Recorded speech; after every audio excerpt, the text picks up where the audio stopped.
এভারকেয়ার হাসপাতালে চিকিৎসাধীন বেগম খালেদা জিয়ার মেডিকেল বোর্ডের সাথে জরুরি বৈঠক করেছে যুক্তরাজ্য থেকে আসা বিশেষজ্ঞ ডাক্তার রিচার্ড বিলি। এছাড়া চীন থেকে আরও একটি বিশেষজ্ঞ চিকিৎসক দল আজ দেশে আসছে। বেগম জিয়ার স্বাস্থ্যের সবশেষ অবস্থা নিয়ে আনুষ্ঠানিকভাবে কোনো তথ্য দেয়নি চিকিৎসকরা। এদিকে খালেদা জিয়ার নিরাপত্তার দায়িত্বে নিয়োজিত আছে স্পেশাল সিকিউরিটি ফোর্স SSF এবং 2 প্লাটুন বিজিবি। এদিকে দলীয় প্রধানের রোগমুক্তি কামনায় ঢাকাসহ দেশব্যাপী মিলাদ দোয়ার আয়োজন করছে বিএনপি নেতাকর্মীরা। মুশফিকুর রহমানের প্রতিবেদন। জীবন মৃত্যুর সন্ধিক্ষণে থাকা বিএনপি চেয়ারপারসন বেগম খালেদা জিয়াকে নিয়ে উদ্বেগ উৎকণ্ঠায় নেতাকর্মী সহ গোটা দেশ। নানা বাধা বিধিনিষেধের পরেও প্রতিদিন এভারকেয়ার হাসপাতালের সামনে ভিড় করছেন অসংখ্য মানুষ। এদিকে বেগম জিয়াকে চিকিৎসা দিতে তার মেডিকেল বোর্ডের সাথে যোগ দিয়েছেন যুক্তরাজ্যের বিশেষজ্ঞ ডাক্তার রিচার্ড বিলি। শারীরিক নানা পরীক্ষা নিরীক্ষার পর চিকিৎসার বিষয়ে পরবর্তী করণীয় ঠিক করবেন মেডিকেল টিম।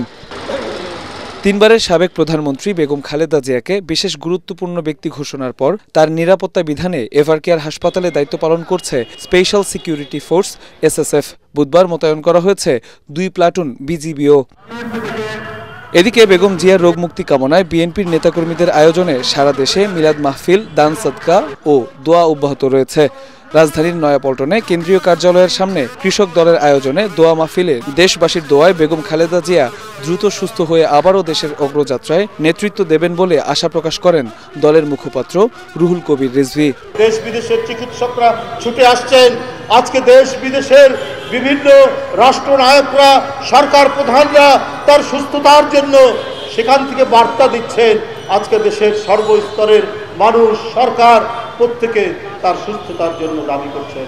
নিশ্চয়ই একটি জাতির সকল মানুষ যখন আল্লাহর দরবারে মোনাজাত করে কোনো কিছুর জন্য, আল্লাহ সেটা কবুল করেন, আল্লাহ সেটা মঞ্জুর করেন। অন্যদিকে ভাসানী মিলনায়তনে দলীয় প্রধানের রোগমুক্তি কামনায় দোয়া মাহফিলে বিএনপির স্থায়ী কমিটির সদস্য ডক্টর মঈন খান বলেন, স্বৈরাচারের রক্তচক্ষু উপেক্ষা করে বেগম জিয়া জনগণের অধিকার আদায়ে সংগ্রাম করে গেছেন। তাই গোটা জাতি আজ তার জন্য উৎকণ্ঠায়। স্বৈরাচার আওয়ামী লীগ বিদায়ের পরে যখন তিনি কারামুক্ত হয়েছেন, তারপরেও তার শরীর কিন্তু ভেঙে গিয়েছিল। তার উপরে যে জুলুম, নির্যাতন, অত্যাচার, কারাগারে আমরা তাকে দেখতে গিয়েছি, তিনি কখনো ভেঙে পড়েননি, কোনো অন্যায়ের কাছে কোনোদিন তিনি মাথা নত করেন নাই। বেগম জিয়ার অসুস্থতা নিয়ে কোনো ধরনের গুজব, অপতথ্য থেকে সতর্ক থাকতে সবার প্রতি আহ্বান জানান বিএনপির সিনিয়র নেতারা। মুশফিকুর রহমান, ATN বাংলা, ঢাকা।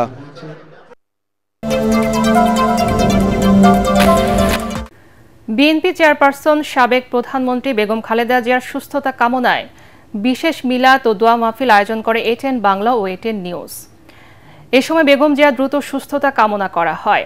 বিশেষ এই দোয়ার আয়োজনে ATN বাংলার বার্তা বিভাগের পরিচালক হাসান আহমেদ চৌধুরী কিরণ ও অনুষ্ঠান উপদেষ্টা তাশিক আহমেদ সহ ঊর্ধ্বতন কর্মকর্তারা অংশ নেন। এছাড়াও দোয়ায় অংশ নেন প্রতিষ্ঠানটির বার্তা ও অনুষ্ঠান বিভাগের কর্মকর্তা কর্মচারীরা।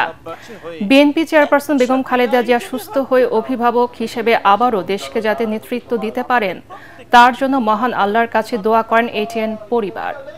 সন্ধ্যা 6টা 15 শুরু হওয়া এই দোয়া মাহফিলের সরাসরি সম্প্রচার করে ATN বাংলা ও ATN নিউজ। টানা তৃতীয়বার অর্জন করেছে দেশের সেরা সুপার ব্র্যান্ড স্বীকৃতি বসুন্ধরা টিস্যু। ফেব্রুয়ারি নির্বাচন ঐতিহাসিক ও উৎসবমুখর করতে সশস্ত্র বাহিনী বড় ভূমিকা রাখবে বলে আশা প্রকাশ করেছেন প্রধান উপদেষ্টা ডক্টর মোহাম্মদ ইউনূস। মিরপুর সেনানিবাসের ন্যাশনাল ডিফেন্স কোর্স ও আর্ম ফোর্সেস ওয়ার কোর্সের সমাপনী অনুষ্ঠানে তিনি এই আশা প্রকাশ করেন। দেশের উন্নয়ন ও জাতীয় স্বার্থ রক্ষায় নিজেদের জ্ঞান ও প্রজ্ঞার সর্বোচ্চ প্রয়োগ নিশ্চিত করতে সশস্ত্র বাহিনীর সদস্যদের প্রতি আহ্বান জানান প্রধান উপদেষ্টা। মিরপুর সেনানিবাসে ন্যাশনাল ডিফেন্স কোর্স ও আর্মড ফোর্সেস ওয়ার কোর্স সম্পন্নকারী সশস্ত্র বাহিনীর সদস্যদের হাতে সনদ তুলে দেন প্রধান উপদেষ্টা ডক্টর মোহাম্মদ ইউনূস। এবছর 96 জন কর্মকর্তা কোর্সে অংশ নেন। এর মধ্যে সামরিক, বেসামরিক কর্মকর্তা ছাড়াও ভ্রাতৃপ্রতিম 18 দেশের সদস্য রয়েছেন। সফলভাবে কোর্স সম্পন্নকারীদের অভিনন্দন জানান প্রধান উপদেষ্টা। The National Defense College was established with a clear vision to cultivate leaders who can navigate the complex and ever-evolving geopolitical landscape. In an era where the economic center of gravity is shifting towards Asia, Bangladesh occupies a strategic position that offers immense opportunities. আশা করেন বছরব্যাপী নিষ্ঠা ও অধ্যাবসায়ের মাধ্যমে অর্জিত জ্ঞান ও অভিজ্ঞতা জাতীয় উন্নয়ন নীতি প্রণয়ন এবং কৌশলগত সিদ্ধান্ত গ্রহণে কার্যকর ভূমিকা রাখবে। Your continuous efforts during national crises such as natural disasters, political unrest, and pandemics demonstrate your readiness to respond and your unwavering dedication to the well-being of our citizens. এ সময় আগামী জাতীয় সংসদ নির্বাচন আয়োজনে সশস্ত্র বাহিনীর সদস্যদের সঠিক ভূমিকার গুরুত্ব তুলে ধরেন প্রধান উপদেষ্টা। Still, we have to play a very historical role very soon in our national election and referendum in coming February to make it not only a historical landmark, also a peaceful and festive. Make it a festive occasion for all voters who turn out to vote, and the nation will remember with pride. They really had a historical occasion to turn the country around. Doctor Yunus আশা করেন অতীতের মতো আগামীতেও national defence course ও armed forces war course Bangladesh ও ভ্রাতৃপ্রতিম দেশগুলোর মধ্যে বন্ধুত্ব ও সহযোগিতার বন্ধন আরও সুদৃঢ় করবে। ইকরামুল হক সায়েম, এটিএন বাংলা, ঢাকা। গুমের মামলার শুনানিতে গ্রেফতার সেনা কর্মকর্তাদের অন্যান্য আসামিদের মতোই সশরীরে হাজির হতে হবে। শুনানিতে ভার্চুয়ালি যুক্ত হতে তাদের আবেদন খারিজ করে দিয়েছে বিচারপতি গোলাম মর্তুজা মজুমদারের নেতৃত্বে ৩ সদস্যের আন্তর্জাতিক অপরাধ ট্রাইব্যুনাল ১। গুমের পর র্যাবের টিএফআই সেলে ১৪ জনকে নির্যাতনের ঘটনায় শেখ হাসিনা সহ ১৭ আসামির বিরুদ্ধে ৪টি অভিযোগ এনেছে রাষ্ট্রপক্ষ। অভিযোগ থেকে অব্যাহতি চেয়ে আসামি পক্ষের আবেদনের শুনানির জন্য ১৪ ডিসেম্বর দিন ঠিক করেছেন ট্রাইব্যুনাল। আরও জানাচ্ছেন হুমায়ুন চিশতি। শেখ হাসিনা সরকারের গত ১.৫ দশকের শাসনামলে বিরোধী দলের নেতাকর্মী সহ বিভিন্ন ব্যক্তিকে গুমের পর র্যাবের টিএফআই সেলে নির্যাতনের ঘটনায় মানবতাবিরোধী অপরাধের মামলার বিচার চলছে আন্তর্জাতিক অপরাধ ট্রাইব্যুনালে। এই মামলায় ক্ষমতাচ্যুত প্রধানমন্ত্রী শেখ হাসিনা ও ১১ জন সেনা কর্মকর্তা সহ আসামি ১৭ জন। এর মধ্যে গ্রেফতার থাকা ১০ সেনা কর্মকর্তাকে সকালে ট্রাইব্যুনালে হাজির করা হয়। অভিযুক্ত ৪ জন ব্রিগেডিয়ার জেনারেল, ৪ জন কর্নেল এবং ২ জন লেফটেন্যান্ট কর্নেলের উপস্থিতিতে অভিযোগ গঠনের শুনানি শেষ করেন চিফ প্রসিকিউটর। শুনানিতে টিএফআই সেলে গুম ও নির্মম নির্যাতনের ঘটনা তুলে ধরেন তিনি।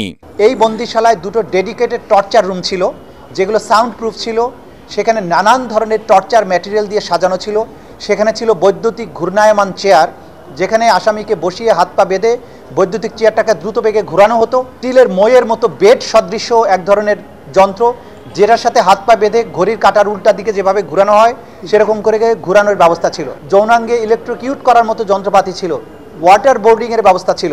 এই যে বিভৎস নারকীয় একটা ব্যবস্থা ছিল টিএফআই সেলে, সেই বর্ণনা আমাদের ফরমাল চার্জে আমরা তুলে এনেছি। গুমের ২ মামলার প্রধান আসামি শেখ হাসিনার পক্ষে জ্যেষ্ঠ আইনজীবী জেডাই খান পান্নাকে তার আগ্রহেই গত ২৩ নভেম্বর রাষ্ট্রনিযুক্ত আইনজীবী হিসেবে নিয়োগ দেন ট্রাইব্যুনাল। পরে ২৭ নভেম্বর তিনি মামলা না লড়ার ঘোষণা দেন ফেসবুকে। তার এই মন্তব্যে অসন্তুষ্ট হয়ে তাকে তলব করেন ট্রাইব্যুনাল।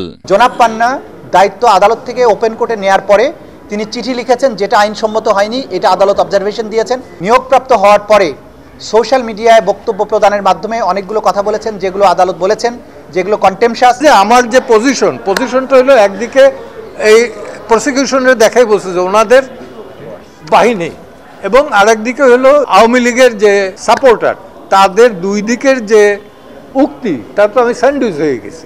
পরে পান্নার পরিবর্তে গুমের ২ মামলায় আমির হোসেনকে রাষ্ট্রনিযুক্ত আইনজীবী হিসেবে নিয়োগ দেন ট্রাইব্যুনাল, যিনি এর আগে জুলাই হত্যাযজ্ঞের মামলায় শেখ হাসিনার পক্ষে লড়েছেন। এদিন সেনা কর্মকর্তাদের সশরীরে হাজির না হয়ে ভার্চুয়ালি শুনানি করার আবেদন খারিজ করে দেন ট্রাইব্যুনাল ১। তাদের যদি খালাস হয়ে যায়, তাহলে আমরা যেন এই 10টি সেনাবাহিনীর অফিসারকে আবার ফিরিয়ে নিতে পারি, সেই জন্য আমরা ভার্চুয়াল অ্যাপিয়ারেন্সের অনুমতিটা চেয়েছিলাম। এই পিটিশনের শুনানির সময় আমরা লক্ষ্য করেছি যে আসামি পক্ষের আইনজীবীরা সেনাবাহিনীর সাথে এই বিচারকে মুখোমুখি করার একটা প্রচেষ্টা আমরা লক্ষ্য করেছি। এই হাইপ তোলার চেষ্টা করা, যারা রাষ্ট্রের জন্য অনেক কিছু করে সুতরাং তাদেরকে একটা স্পেশাল প্রিভিলেজ দিতে হবে, সেই প্রার্থনা আদালত নামঞ্জুর করেছেন। আগামী 14 ডিসেম্বর অভিযোগ গঠন থেকে অব্যাহতি চেয়ে আসামি পক্ষের শুনানি হবে। হুমায়ুন চিস্তি, এটিএন বাংলা, ঢাকা।